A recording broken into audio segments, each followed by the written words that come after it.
Greetings and hello, and welcome to the Omega's branch roundtable discussion.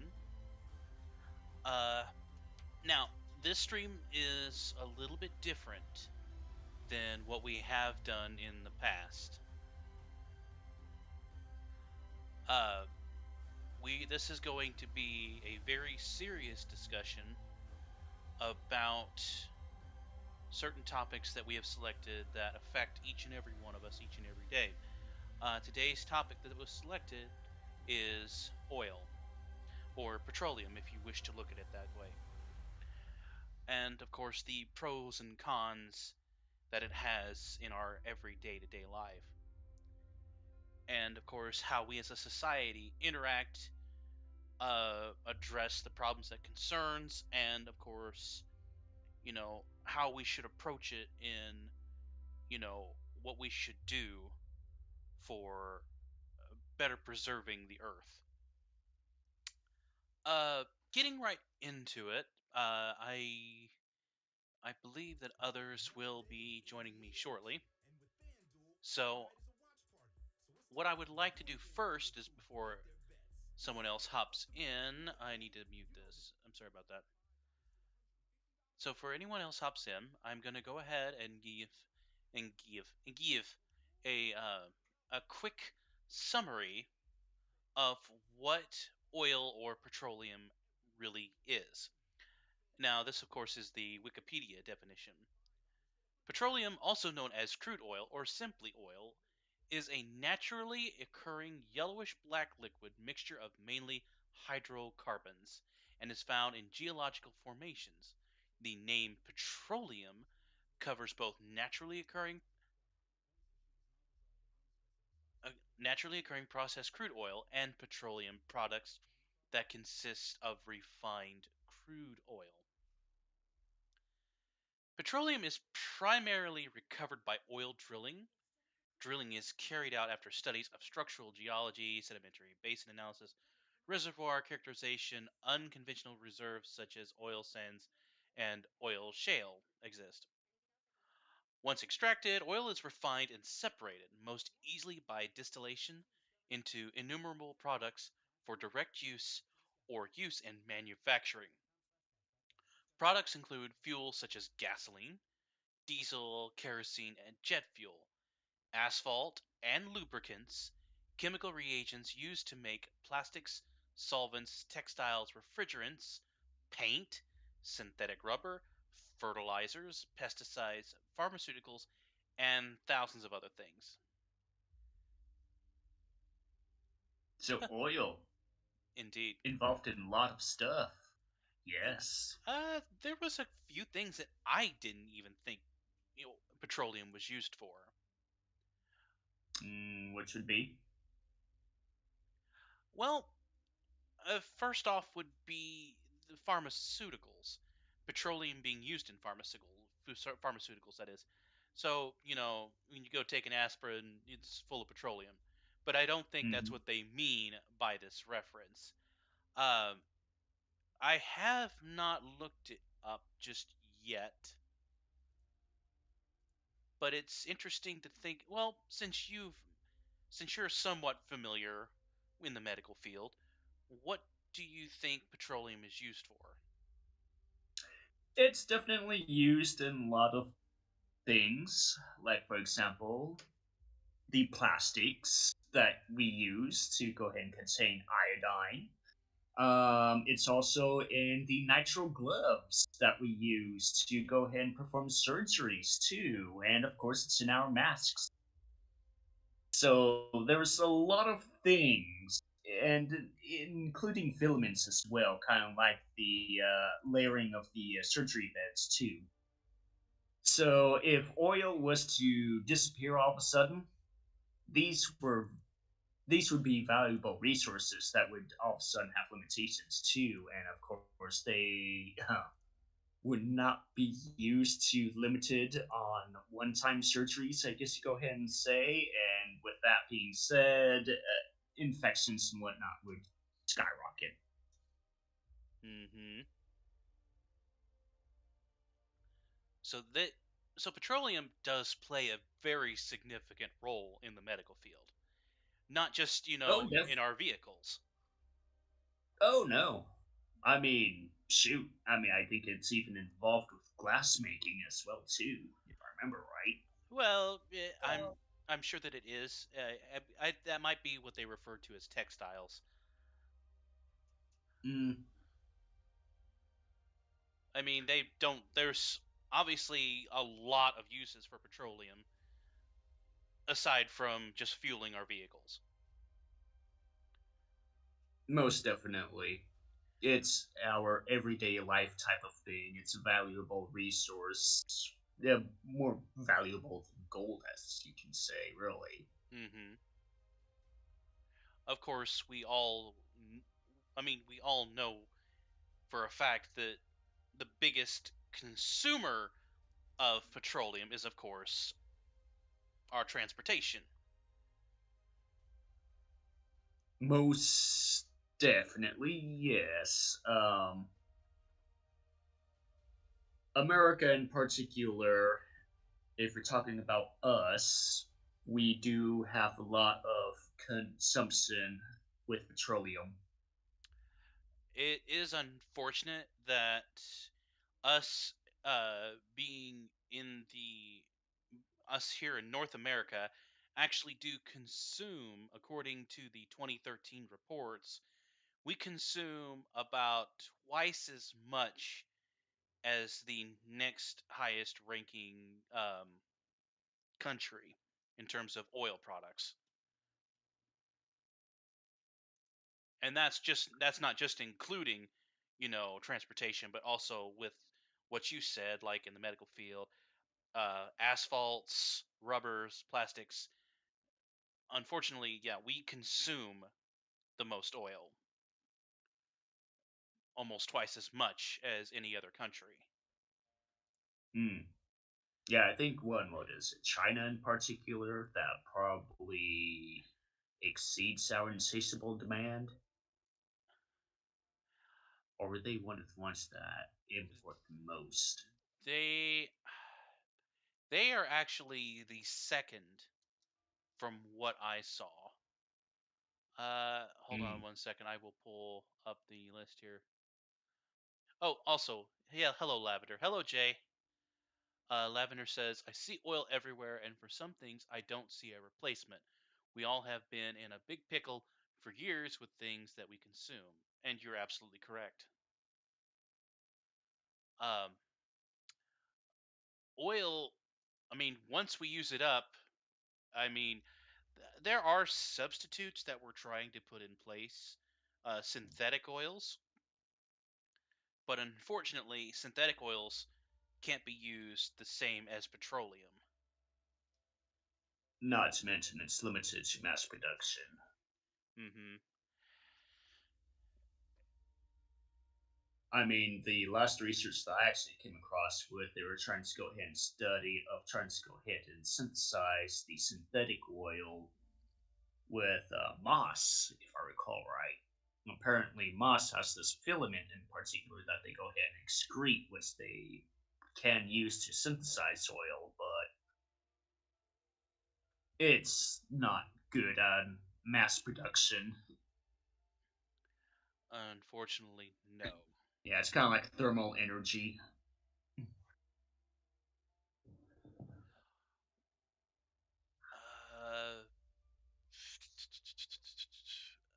Uh, right now, okay.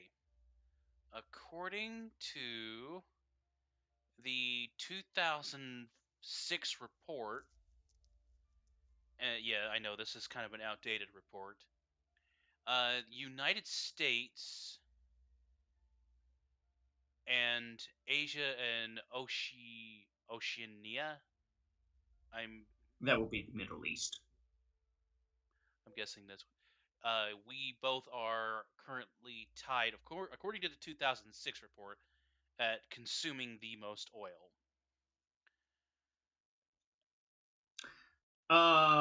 The would it be consuming or producing the most? Because I know with the Pacific Islands in particular, they have produce a lot of oil, and one of the biggest consumer actually is Australia. Australia is a bit on the high side, yes. According to the 2011 report, the United States consumes 18,000 to the 1,000 barrels a day. Australia, well, Australia's not even on this list. China consumed over almost 10,000 to the Mm. 1,000 per day. But this is the 2011 reports.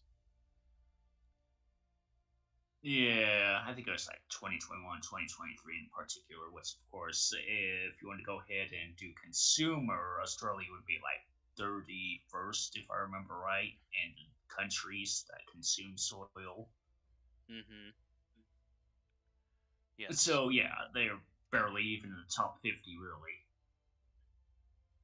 But the funny thing about Australia in particular is that it's an isolated country that only has at least about not 8%,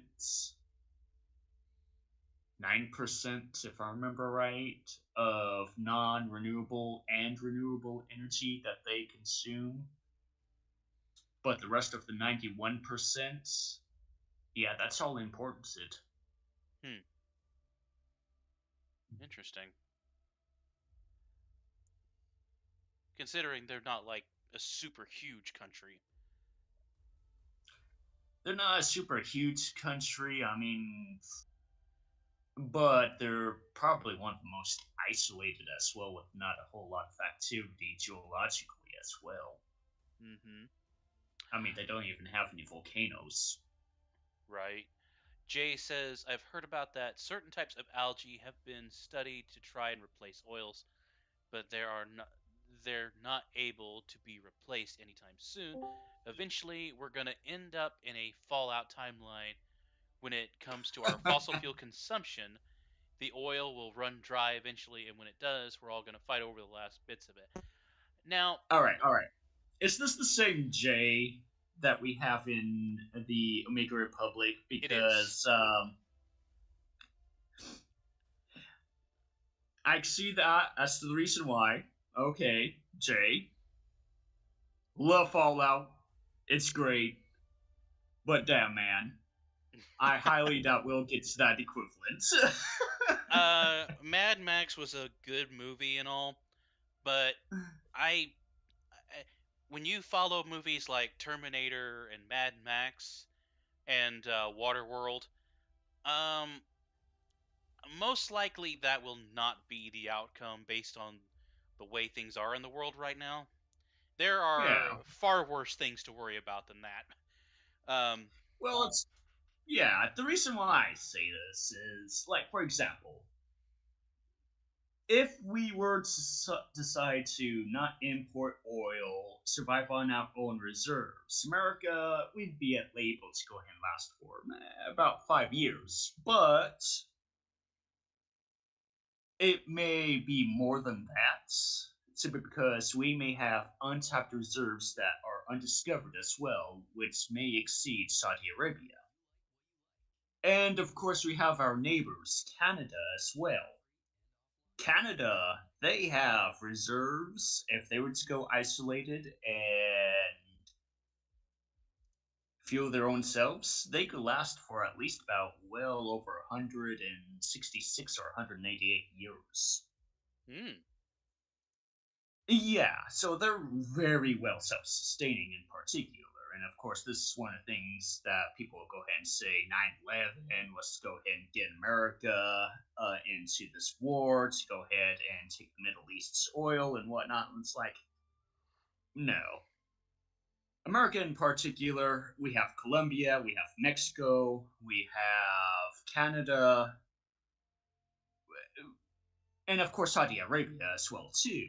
Saudi Arabia is not Iran or Iraq or any of I what the fuck ever. So we don't necessarily need their oil in particular. It's just one of those types of things that we just went down over there simply because George W. Bush wanted to be proving his father's worth, I guess you go ahead and say, of what he wasn't able to go ahead and do in Operation Desert Storm. But anyway, getting off topic on that, varying off of it. Well, I mean, it was kind of just a basis for why the whole Mad Max thing isn't going to really be a possibility. Yeah. I mean, like I said, it's definitely something that I really love, but as the reality is, I mean, hell, Venezuela in particular. Venezuela has the largest oil reserve in the world, and they could last for over 1,000 years. Hmm.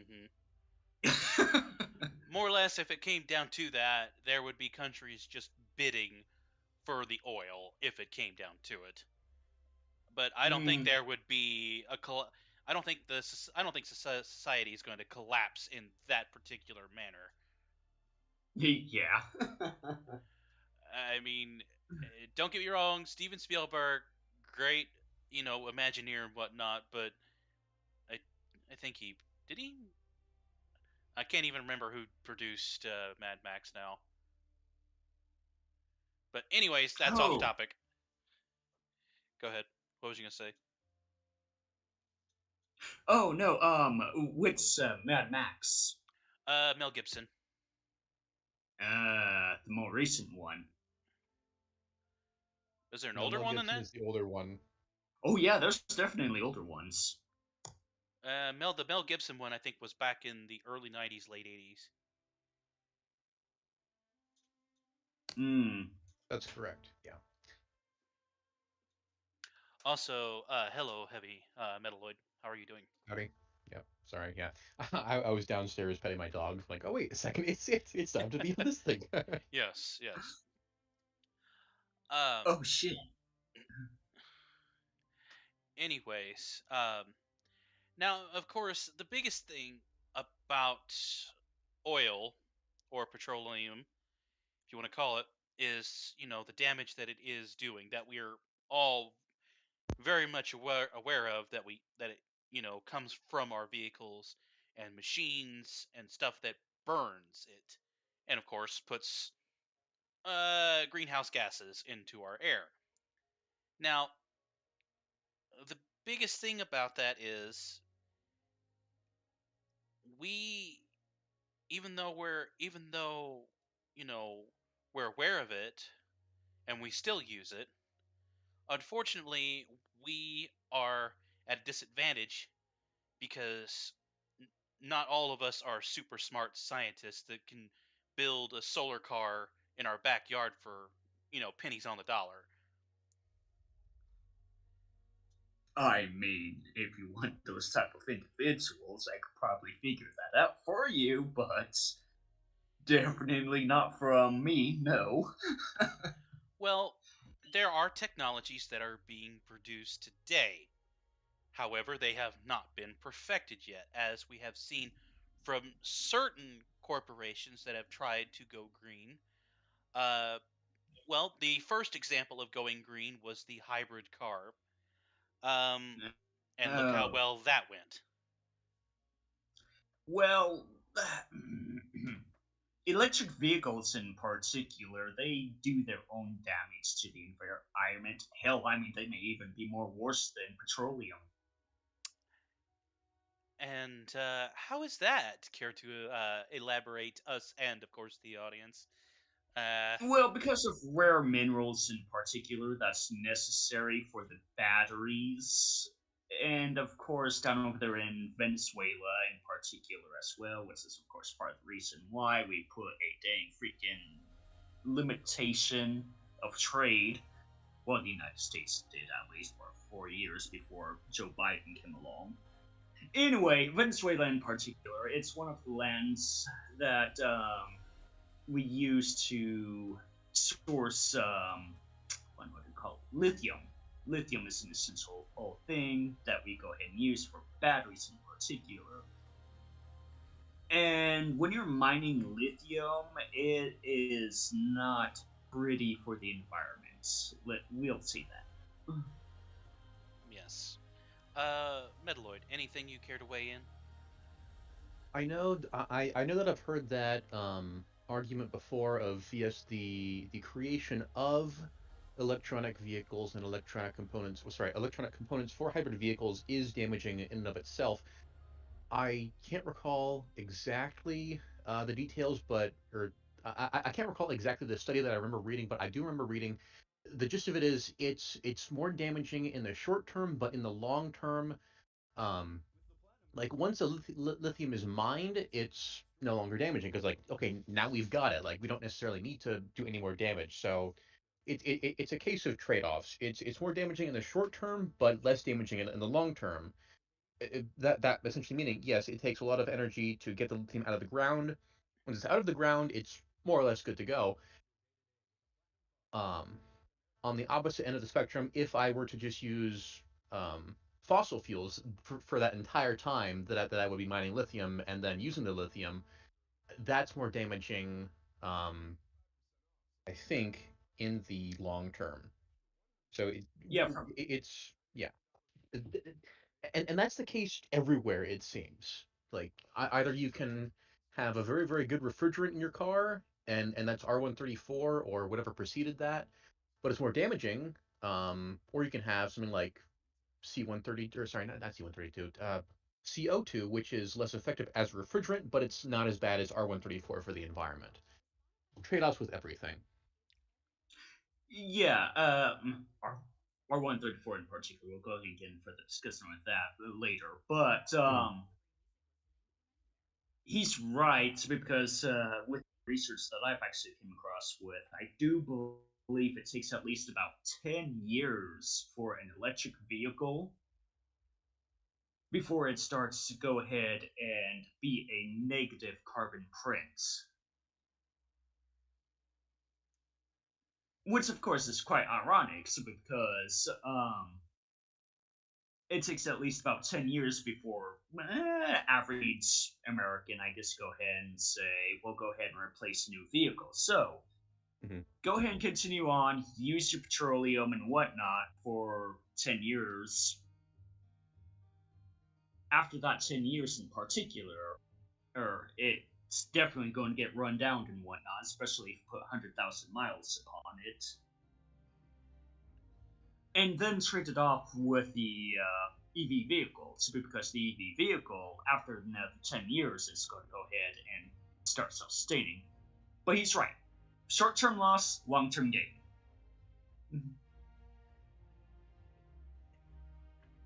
Well, you mentioned with the vehicle vehicle lifetime. Older vehicles, without a doubt, do produce more greenhouse gases. So there have been topics and discussions, not very strong ones, and of course, it is very difficult to do because a lot of people are attached to older vehicles, but there are certain filters put into the exhausts of newer vehicles to reduce greenhouse gases, and of course, engines are manufactured in a way that are supposed to consume less fuel. But then you have these vehicles from the 80s, the 70s, the 60s, even some from the 50s that still work because you go to car shows and still see these. But there are people driving around on the road, and you've seen them before, where they have just a black ash cloud coming out of their exhaust the entire time. Well, Unfortunately, what's that? they probably got that black ass simply because they've been tying the dang freaking exhaust pipe with duct tape and wonder glue. Yeah, seeing this sort of thing on the highway isn't a crime currently, but eco activists are doing their darndest to make it to where oil is completely abolished on the highways. Hmm. But we all know what the problem with that is. You? Oh yeah, it's my fault. I'm the problem. No, but the thing is, we have nothing else to use. Especially for things like bigger trucks that haul more stuff. Like unless we start doing a lot more in situ stuff instead of like cross country stuff, like instead of importing peaches from across the country to California and vice versa for avocados. Like if I only have avocados in California, then yeah, sure, I don't need to drive them elsewhere. But I mean that's never going to be a thing. We've got such a big trucker. Name a word. We have so many trucks that are doing so many miles, transporting so much stuff. Like that's yeah, it's not currently feasible to necessarily cut out oil on the highways. Not if we take those larger vehicles into consideration. That's actually another thing in particular. I mean, America, we have one of the most untapped resource of oil in particular. But the only reason why that we don't do it is simply because it's a cheaper alternative. Honestly, it's because it's called the lifting tax. That's what they go ahead and call it. It's more easier to go ahead and import from other countries because they could be able to go ahead and get the oil at a cheaper price and then ship it to us, and it would still be more cheaper than us ourselves go ahead and getting the oil from our own resource.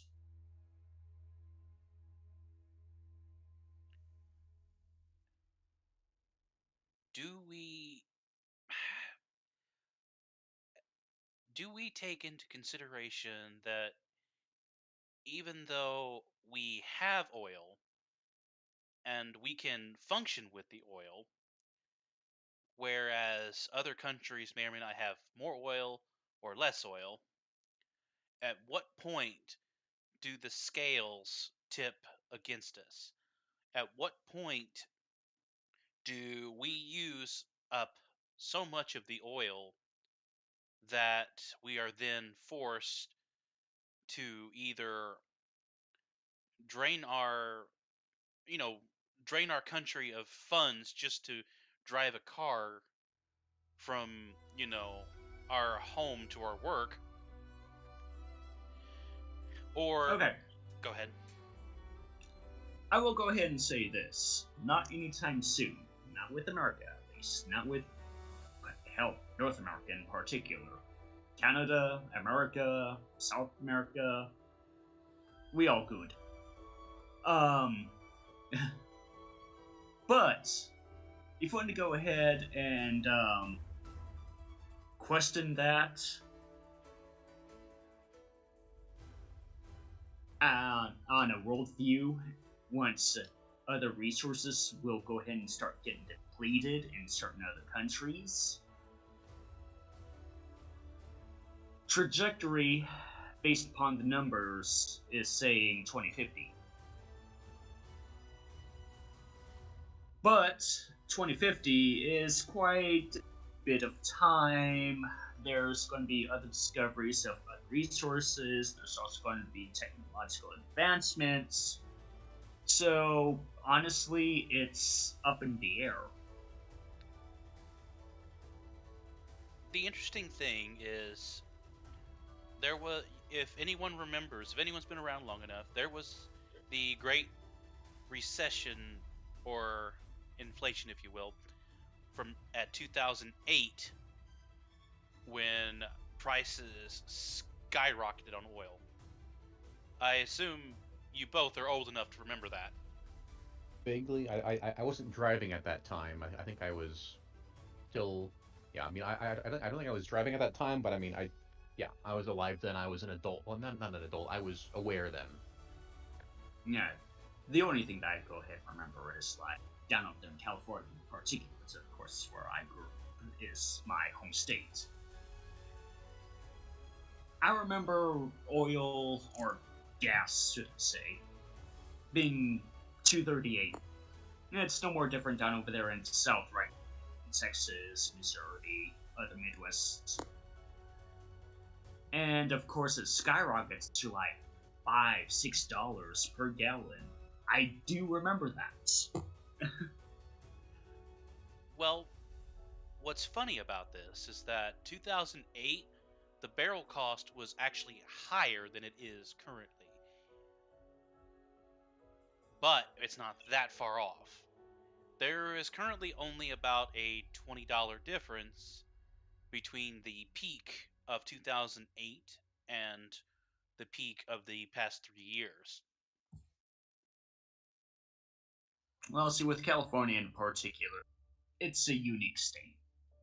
It really is. Um, they really like to be independent and do their own thing. We definitely have offshore oil rigs and whatnot, and we try to go ahead and limit the resources that we get. Well, they get, I guess. I'm no longer Californian. But yeah, I remember that. Yeah. And of course, I also remember in particular they went ahead and generalized, on what was it? California, Oregon, Washington, and parts of Canada as well. They wanted to go ahead and call it the Great Pacific Northwest. But that but that's more of a regional type of thing, and of course you go into a different type of politics in particular of land division. Mm-hmm. Well, it kind of changes the subject from what we're currently on, but the next thing I want to touch up on is, of course, the the big oil protesters that have, of course, taken a big spotlight on the news in the past few years. Um, a lot of them you see are holding up signs, and for those of you paying attention to the slideshow, you can see where they have partially desecrated um, these historical, you know, paintings and artifacts just to be noticed in the media. Uh, Artworks such as Mozart's oil paintings have been damaged for them to say, hey, we want to stop big oil. Well, these are. I'm sorry if I'm going to go ahead and generalize, but guess what? Fuck off. These are type of individuals in particular that want to go ahead and do things and they want immediate results. It's kind of like with the Black Panther, for example, or organizations that want to go ahead and have equal opportunity for the black community. You'll have these two individuals that will either protest as go on picket lines, whatnot, and of course you have the more extreme groups that, like I said, want more immediate results simply because they do not like the slow progression of progress. Or they With that simply in refuse to particular, do it. yeah, with that in particular, you're not helping. You're not doing anything better. You're just actually making it more worse. Mm-hmm. What's funny is about this corporation called Just Stop Oil.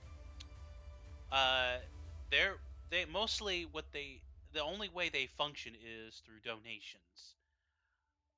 Most I mean in cryptocurrency, etc. Um, Mhm. what's interesting is, and this little clip here is in October 2023, there was a green energy industrialist called Dale Vince who had donated over 340,000 pounds to Just Stop Oil, and he announced he no longer planned to fund Just Stop Oil. He said, under the current government, protest cannot work. He said, I would go so far as to say that anything that could feed the Torres culture war narrative is counterproductive. Now, I will give you a brief I mean, a I could just go ahead. I mean, I can understand that in particular, simply because, like I said, he's the type of individual that's not looking towards 7 generations ahead. He's looking for, maybe within my lifetime or within my child or grandchild's lifetime. So, 3 generations at most. 3 generations in particular definitely will be a lot more different. But if you're not looking at the big picture, which of course he isn't, yeah, you go ahead and say it's going to be a doom and gloom type of thing. I mean, heck, you could be able to go ahead and see with it's a fear mongering tactic in particular. That's all I'm going to go ahead and say. Well, when you have people who sit out and stand out, walk along these highways, stopping people just trying to function in their day by day life, trying to make the buck, trying to support their families. And you have these group of people that just walk out there without even taking into consideration that the people that they're stopping have no connection whatsoever to oil manufacturing, to manufacturing, environmentally friendly products to better humanity. I feel like Mm. that's a huge step backwards in trying to better society and trying to help, as you would say, Mother Earth. It definitely is. Like I said, people are very emotional. They go on impulse in particular, and if they do not see immediate results, then they will go ahead and protest against it until eventually they either A, start seeing results, or B, they start dying off. I think Um, it's all about inconveniencing the right people. If you inconvenience the wrong people, you're not going to get anywhere. You need to inconvenience the right people if you want to do something. It is the Correct. gist of pretty it. you got to know your audience. And of course, if your audience in particular is to go ahead and find better fuel alternatives, great. But how you do it is the question. If you're going to, sit on the highway and stop, you know, let's just say Frank from getting to his job at, say, the school to help teach the kids, you know, the teach kids, the next generation things that they need to know, then guess what? You've accomplished nothing except to make a teacher very late for school and to possibly cost him his job. Mm. Or even worst case scenarios, you stop an ambulance from getting to the hospital and patients die on board. Absolutely. I mean, I have not seen any videos or clips yet of protesters stopping emergency vehicles, but it's still a possibility. There's still a chance that we have yet to see something like that because, unfortunately, the last few months, and that's why I picked this topic, I'll just be scrolling through YouTube Shorts because I have no set preferences. But almost a third of the videos I've been scrolling through are either angry Karens or oil protesters. Oh no. I mean, most recent thing in particular is like Black Lives Matter, and of course, I hate bringing that up in particular, simply because it's definitely something that has. Well, I brought it up multiple times in particular. That's the reason I hate bringing it up again. But it's the most recent one in particular, where you see these rioters on the street and whatnot, and of course, these individuals in particular, they don't give a damn about anything or anyone in particular. They're just there for the opportunity to go ahead and loot. Yeah. Yeah. And And for those of, oh, I'm sorry, go ahead. and of course, it's kind of like what Metaloid went ahead and said. It's going to go ahead and affect emergency services for individuals that actually do need something for medical care.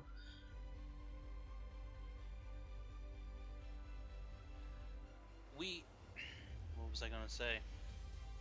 Oh, and as far as the Black Lives Matter thing, we of the Mega Republic believe in equality among race and believe there should be no division between any races of any kind. What Ark was Well, saying let me point it is, this way. go It ahead. doesn't necessarily matter as to what race, ethnicity, religion, gender, whatever. Hmm. We like you as who you are. But Absolutely. if you're going to go ahead and create problems for other individuals, then that itself is going to be a problem. Yeah, be the protagonist. Don't be the antagonist. If you're going to You be an got antagonist, then guess what? We don't like you. it. Or Sums it up. yeah, if there's any kind of races that need to be separated, it's the antagonists and protagonists. Pretty much. Alright, well, while we're having this conversation in particular, was there anything else you want to go ahead and bring up? Or was that Well, it? I think that with this, we can kind of wrap things down. We kind of went over our time limit. It was supposed to be 30 minutes, but I should have known better that with something like this, it's hard to keep it that short. So, Most definitely.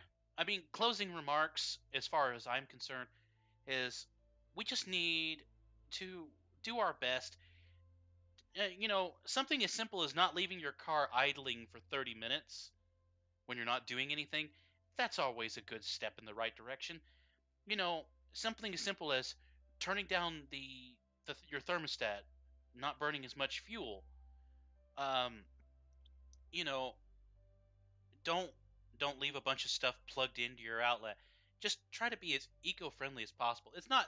I mean, this really wasn't meant to be about eco-friendliness, but more or less about petroleum. But it kind of leads into that. Hmm. So the last thing I want to say is just use your head, and a little bit goes a long way. All right.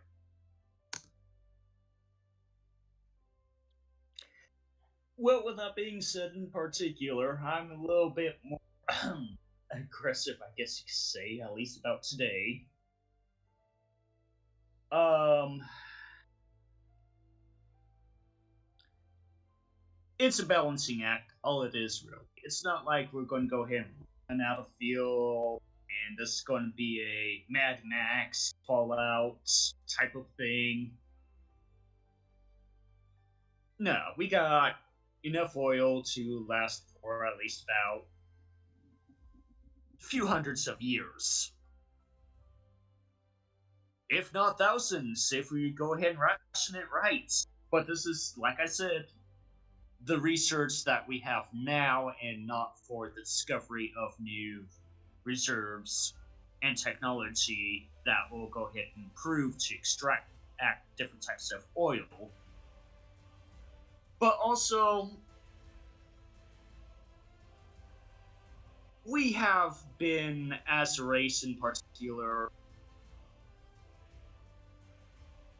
coming up with different types of challenges. And you just need to go ahead and put a little bit of trust in science. Like, yeah, the Black Plague was the thing. We survived that. The freaking, what do you call it? Spanish flu virus. And of course, famine as well. Famine was a type of thing in particular, but thanks to Fritz, which of course, if you don't know Fritz, was the guy what anyway, I'm just gonna go ahead and ramble off. I'm gonna keep it short.